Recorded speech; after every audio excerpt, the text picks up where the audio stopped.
Climate czar John Kerry is on his way to a major energy summit in Dubai, but it seems that the Democrats have not learned from a track record of green energy failures. Joining us now is Heritage Foundation research fellow and economist E.J. Antoni.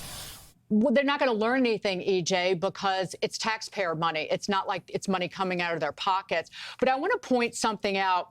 Of the loans so far that have been made out of this $400 billion green energy slush fund, one of them was made to Sonova, a solar company, $3 billion loan guarantee.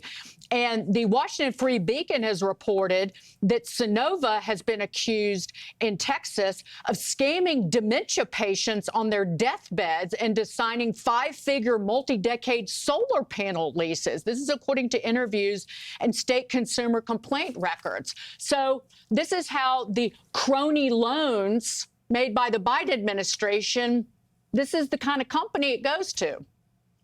Dagan, this is absolutely atrocious, but in a lot of ways we should not be surprised here because this slush fund, let's be very clear, this slush fund is nothing more than legalized plunder of the taxpayers. It is a way for the DNC to transfer money from taxpayers, from the public purse, to campaign funds through these different corporations that are all beholden to Democrat politicians. EJ, we find out about these things always way after the fact, long after these things have been created. And the question is, like with the IRS, how do you get rid of it? It's $400 billion. And I actually think across America, there'd be a lot of support for saying you can't do this. Now that the light has been shined on it, EJ, what can, say, Republicans in Congress do to say, get rid of it? It's taxpayer money. It's not the Biden slush fund.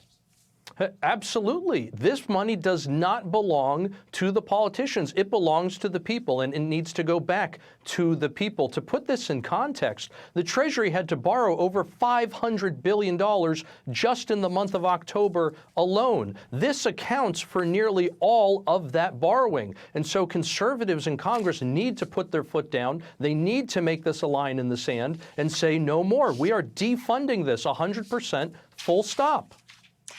EJ, I want to point out that you explain in your latest Fox Business piece that now American taxpayers are now slaves to the interest payments, the amount that we're paying just to service this debt.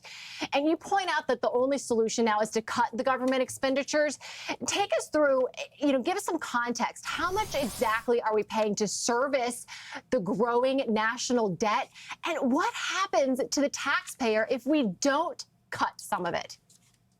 Well, in the last fiscal year, we had to spend over $800 billion just to service the debt. Now, this is not paying down the debt. This is literally just the interest cost on the debt. At the current pace, we are already spending more than $1 trillion at an annualized rate. And if you look at where we're going in terms of revenue, receipts, and also government spending right now, we are going to far eclipse that by the end of this fiscal year. For example, the Treasury estimates they're going to borrow $1.6 trillion just in the first 6 months of this fiscal year. That's almost equal to the deficit of the entire previous fiscal year. Things are literally spiraling out of control.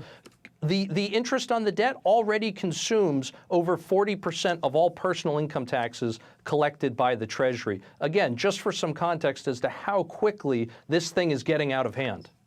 Some really breathtaking figures there that you've shared for us that really put this national spending problem into context for us. Thank you very much, E.J. Antoni of the Heritage Foundation.